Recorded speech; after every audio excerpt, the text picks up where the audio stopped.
Assalamualaikum. Yes, udah pada siap nih? Yes. Apa kabar semuanya teman-teman? Alhamdulillah, luar biasa. Allahu Akbar. Oke, alhamdulillah kalau kalian sehat semua. Jadi hari ini kita akan melanjutkan pelajaran terkait muamalah kontemporer, yaitu terkait riba, asuransi syariah, dan juga perbankan. Tapi sebelum itu, biar lebih seru, di sini Bapak mau adain ice breaking dulu terkait jika maka. Ada yang pernah mendengar? Pernah. Kita langsung mulai aja ya. Nanti Bapak akan tunjuk satu orang untuk menyampaikan jika. Nanti satu orang lagi menjawab maka. Paham? Oke, yang pertama Bapak mau minta Ismail. Jika aku jadi pengrajin kayu, Hanifah. Maka akan selalu pukir namamu. Yeay. Oke, selanjutnya Bapak mau minta Farin. jika aku jadi nakoda, Arum. Maka setiap arah kompas ini akan selalu mengarahmu. Yeay. Yang terakhir Bapak mau minta Fatir. jika aku jadi tukang kilok, Agoy. maka aku akan ngutang dulu. Ya. Oke, anak-anak sekalian. Jadi pada kesempatan hari ini kita akan belajar mengenai asuransi, perbankan dan juga riba. Nah, di sini teman-teman udah pernah mendengar belum kata riba? Udah.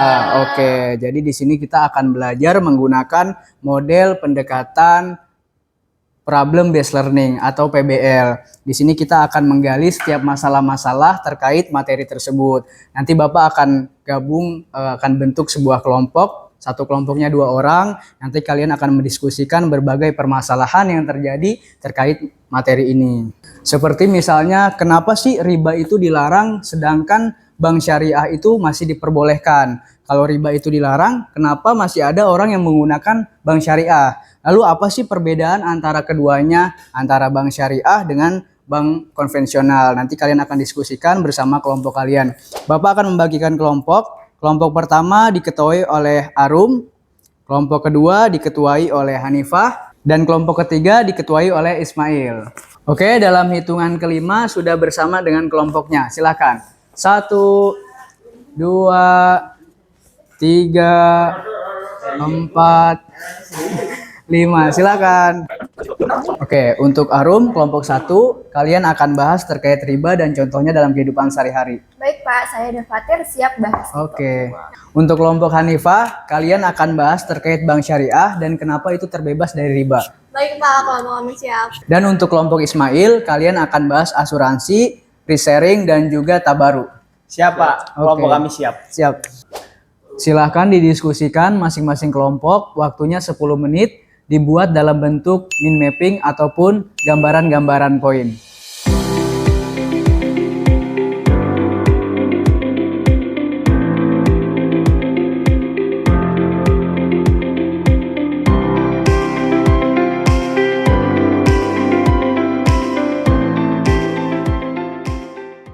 Waktu berdiskusi sudah habis, silahkan kalian paparkan ke depan satu persatu. Assalamualaikum warahmatullahi wabarakatuh. Oke, kita dari kelompok 1 akan menjelaskan materi kami nih tentang riba. Nah, kita mulai dari pengertian, terus ada juga contoh-contohnya dan juga dalil Qur'annya.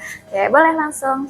Oke, jadi sebelumnya di sini kita akan menjelaskan tentang riba. Dan apa sih itu riba? Riba itu adalah praktik pengambilan bunga atau untung yang tidak adil dalam transaksi keuangan. Adapun contohnya itu di sini ada banyak, cuman kita mengambil 4. Yang pertama ada bunga bank, lalu ada kredit mobil, lalu ada pinjaman online, dan terakhir yaitu rentenir. Lalu apa sih yang menjadi keharaman riba ini? Landasannya itu apa? Nah, landasannya itu adalah dalil dari Quran, dari Al-Quran, yaitu dari surat Al-Imran ayat 130. Oke, nah contoh masalahnya nih teman-teman. Semisal ada seorang mahasiswa yang dia meminjam uang sebanyak 1 juta ke aplikasi online. Nah, setelah 1 bulan bertambah tuh. Dia harus mengembalikan uangnya yang tadinya 1 juta menjadi 1.300.000. Alasannya karena ada biaya tambahan, lalu ada biaya administrasi tunggakan. Nah, yang jadi pertanyaannya, apakah biaya tambahan itu termasuk ke dalam riba? Lalu apa solusi syariah yang bisa kita tawarkan kalau semisalnya mahasiswa itu memang kepepet banget harus minjem gitu dari aplikasi online tersebut. Nah, coba dari teman-teman, ada nggak tanggapan dari masalah yang sudah disebutkan tadi?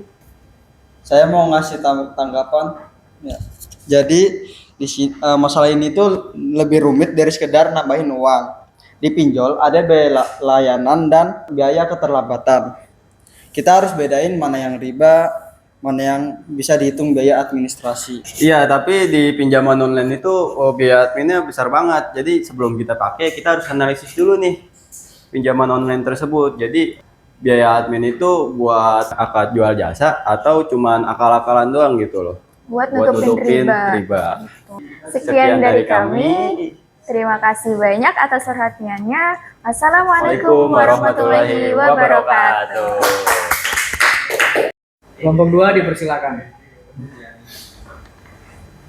Silakan dimulai. Bismillahirrahmanirrahim. Assalamualaikum warahmatullahi wabarakatuh. Perkenalkan, kami dari kelompok 2 yang beranggotakan ada Hanifah Aliha dan saya Farinsya. Saya ingin menjelaskan tentang paparan kami berdua, yaitu tentang bank syariah. Di sini saya akan menjelaskan tentang pengertian. Pengertian dari bank syariah adalah lembaga keuangan yang menjalankan prinsip-prinsip syariat Islam. Dan perbedaan bank syariah dan bank konvensional adalah terletak pada hukum dan operasionalnya. Dan di sini ada contoh bank syariah, yaitu ada BUS, Bank Umum Syariah. Yang kedua ada Bank Digital Syariah, dan yang terakhir ada UUS, Unit Usaha Syariah. Nah, di sini ada perbedaan bank syariah dan konvensional. Bank syariah berfokus pada keuntungan dunia dan akhirat dengan investasi yang halal, dan bank konvensional berfokus pada profitabilitas finansial. Contoh bank syariah di sini ada BUS, yaitu Bank Umum Syariah, yang berisi ada BCA Syariah, Bank Muhammad Syariah, ada banyak lagi. Yang kedua ada Bank Digital Syariah, yaitu ada Bank Jago yang sekarang dipakai oleh Gen Z sekarang lah pokoknya. Dan yang terakhir ada UUS, Unit Usaha Syariah. Nah, ada contoh kasusnya nih teman-teman. Jadi, ada seseorang yang membeli motor di bank syariah dengan menggunakan akad murabahah. Nah, harga asli motornya itu tuh 17 juta, tapi bank menjualnya itu seharga 20 juta. Lah, bukannya sama aja ya kayak bunga bank, cuman beda nama doang. Beda, Rum. Soalnya kalau menggunakan akad murabahah, jadi harga itu disepakati di awal gitu. Dan bank harus benar-benar membeli barangnya terlebih dahulu. Nah, permasalahannya di sini, jadi apakah bank benar-benar punya motornya dahulu atau cuma nambah harga tanpa ada perpindahan barang? Gimana tuh, Farin? Betul, kalau bank nggak pernah pegang barang, itu jadi murabahah batil dan bisa terhitung riba terselubung. Wah, betul banget, Farin. Oke, mungkin sekian dari kelompok 2. Semoga kalian mengerti apa itu bank syariah dan permasalahan-permasalahannya. Kami kelompok 2 undur diri. Wassalamualaikum Warahmatullahi wabarakatuh. Oke, kepada kelompok 3 dipersilakan maju ke depan. Silakan dimulai. Halo teman-teman, Assalamualaikum warahmatullahi wabarakatuh. Kami dari kelompok 3 mengenai pembahasan asuransi syariah, prinsip risk sharing, dan akad tabaru. Di sini kita sudah membuat mind mapping dan sudah berdiskusi ya. Pertama mungkin untuk prinsip risk sharing bisa dijelaskan oleh rekan saya, Andre. Nah, jadi di sini ada prinsip risk sharing. Nah, prinsip risk sharing ini ada 4 prinsipnya. Yang pertama yaitu berbagi resiko. Lalu yang kedua adil dan bebas dari riba. Yang ketiga ada mudharabah, dan yang keempat ada musyarakah. Oke, selanjutnya yaitu terkait akad tabaru. Di sini juga ada 4 bagian, yaitu pertama mencegah goror, riba, dan maisir. Selanjutnya tanpa profit motif. Ada dana kolektif peserta dan ada tolong menolong. Selanjutnya kita di sini ada bentuk masalah dari asuransi syariah, yaitu keluarga Bapak Arif ikut asuransi syariah senilai 50.000 per bulan. Setelah 2 bulan, mereka tidak pernah klaim dan merasa rugi. Mereka membandingkan dengan asuransi konvensional yang punya cashback. Di sini kami menjelaskan kenapa tidak ada cashback, bagaimana konsep tabaruk bekerja, dan apakah peserta berhak menarik uangnya kembali. Oke, mungkin dari teman-teman ada yang ingin menanggapi terlebih dahulu terkait permasalahan yang tadi saya sudah jelaskan. Oke, saya Pak izin menanggapi. Kita harus jelasin nih ke Bapak Arif bahwa dalam tabaruk itu uang iuran itu niatnya sama-sama saling bantu, bukan investasi. Nah, betul tuh. Kalau nggak ada klaim bukan berarti kita rugi, tapi artinya Allah masih melindungi kita dari musibah. Nah, sekian dari penjelasan kelompok kami, kurang lebihnya mohon maaf. Wabillahi taufiq wal hidayah. Wassalamualaikum warahmatullahi wabarakatuh.